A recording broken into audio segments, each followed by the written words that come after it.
دیکھیے جو United nations ہے وہ ایسا ادارہ ہے کہ اس کی افادیت جو ہے وہ ایک واقع یا ایک تاریخی عمل سے ظاہر نہیں ہوتی. یہ وہ عمل ہے جو کہ سن 1945 سے چل رہا ہے اور اب تک اس نے بڑے کارنامے بھی انجام دیے ہیں. لیکن یہ جو ایک انتہائی یہ جو انتہائی ظالمانہ جنگ جو ہے اسرائیل کی فلسطینیوں کے خلاف، اس کے خلاف اس سے پہلے ہمیں ایسا یکجہتی نظر نہیں آئی اقوام متحدہ کی جیسی اب ہے. مگر ایک بات واضح ہے اور وہ یہ ہے کہ اس میں خاص کر امریکہ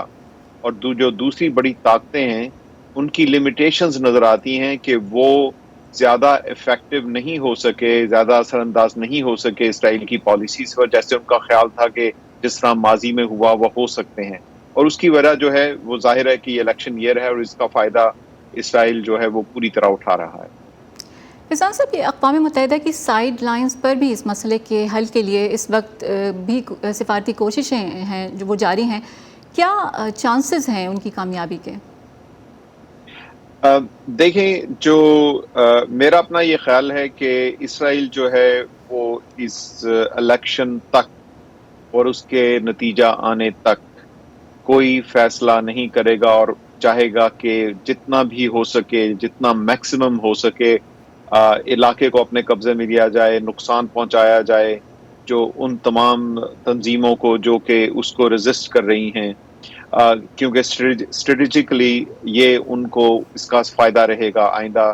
اور وہ اس کی پوری کوشش کر رہے ہیں. اس میں جو سب سے زیادہ نقصان جو ہے اس میں امریکہ کی ساکھ کو پہنچ رہا ہے اور اس کے اثر و رسوخ کو پہنچ رہا ہے. اور یہی وجہ ہے کہ آپ دیکھ رہے ہیں کہ بائیڈن اور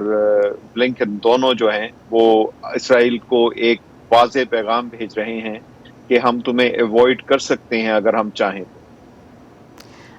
امریکی میڈیا میں آنے والی کچھ رپورٹس کا یہ دعویٰ ہے کہ بائیڈن انتظامیہ کے لیے جنگ بندی معاہدے کی امید تقریباً ختم ہو چکی ہے. امریکہ اسرائیل کا بڑا حامی ہے، وہ اسے ہتھیار بھی فراہم کرتا ہے، اس کا اثر و رسوخ تو ہے اسرائیل پہ، تو پھر وہ جنگ روکنے میں ناکام کیوں ہیں اب تک؟ دیکھیے ابھی جیسے آپ کا پہلا سوال تھا کہ باہر بھی اقوام متحدہ کے باہر بھی بات چیت ہو رہی ہوگی اور یقیناً ہو رہی ہے اور ہو چکی ہے. لیکن جو پریزیڈنٹ بائیڈن کی جو انتظامیہ ہے ان کو یہ صاف نظر آ رہا ہے، جیسے میں نے بھی پہلے عرض کیا کہ جو الیکشنز ایئر ہے اس میں اب نومبر کی 4 تاریخ میرا خیال ہے الیکشن ڈے ہے، اس سے پہلے تک اسرائیل جو ہے وہ امریکہ کی بات سننے کو تیار نہیں ہے. اور جب تک یہ بہت زیادہ نقصان ہو چکا ہوگا اور یہ امریکہ کے دونوں جو صدارتی امیدوار ہیں کمالا ہیرس اور ڈونلڈ ٹرمپ، وہ کوئی بھی افورڈ یہ نہیں کر سکتا کہ الیکشن سے پہلے اسرائیل کے خلاف کوئی دو ٹوک قسم کا فیصلہ لے سکے. اور اس میں ایک بہت بڑی جنگ جو ہے وہ ہم اس کو بھول رہے ہیں جو کہ اس کی بنیاد ہے، اور وہ ہے یوکرین اور رشیا کی جنگ. کیونکہ ایک جنگ کا ذکر کیے بغیر دوسری جنگ کا ذکر نہیں ہو سکتا، اور اسرائیل اس بات سے بہت اچھی طرح واقف ہے.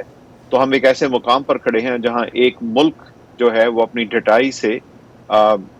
پوری دنیا کو ایک طرف کیے ہوئے ہے اور اپنا ایجنڈا آگے بڑھا رہا ہے.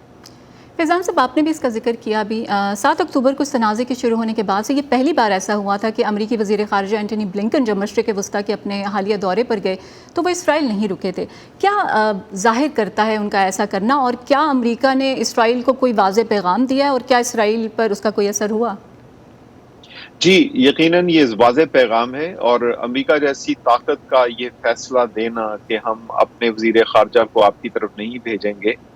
اور جبکہ اسرائیل ایک طرح سے ایک نیا ورق پلٹا ہے اس نے اس جنگ میں، یعنی کہ اس نے اپنے لبنان پر بھی حملہ کرنے کی اپنی جو ہے وہ کوشش کی ہے یا کر رہا ہے. تو اس میں یہ ایک واضح پیغام ہے کہ امریکہ نہیں چاہتا کہ جو جنگ کا تھیٹر ہے اس کو اور زیادہ ایکسپینڈ کیا جائے، کیونکہ یہ چیز بہت جلدی ہاتھ سے نکل سکتی ہے. اس لیے نہیں کہ اسرائیل اور امریکہ یہ چاہتے ہیں، اس لیے کہ جو ان کے جتنے بھی عرب اور مسلمان ممالک ہیں ان کی حکومتوں پر بے تحاشا پریشر ہے ان کے اپنے عوام کا. ان کی لیجیٹیمیسی جو ہے وہ ایک دھاگے سے جڑی ہوئی ہے، اور یہ دھاگا کبھی بھی تن کے ٹوٹ سکتا ہے. ٹھیک. اب حزب اللہ کے خلاف حملوں سے تو یہ واضح ہے کہ اسرائیلی وزیر اعظم نتن یاہو جنگ بندی میں سنجیدہ نظر نہیں آ رہے۔ اسرائیل کا کہنا ہے کہ اس کا مقصد لبنان کے ساتھ سرحدی علاقوں کو اتنا محفوظ بنانا ہے کہ اسرائیلی شہری واپس اپنے علاقوں کو لوٹ سکیں۔ اسرائیل کے لیے یہ گول حاصل کرنا کتنا ممکن ہے آپ کی نظر میں؟ دیکھیے، وہ چاہیں گے کہ لبنان کے اندر یعنی کہ جو جنوبی لبنان جو کہ شمالی اسرائیل کے ساتھ جڑتا ہے، وہاں پر ایک سیف زون بنانے کی کوشش کریں، جو کہ ٹیکنیکلی تو لبنان کا حصہ ہو، مگر اسرائیل وہاں کا آنا جانا جو کچھ بھی ہے وہ اسرائیل کی مرضی سے ہو۔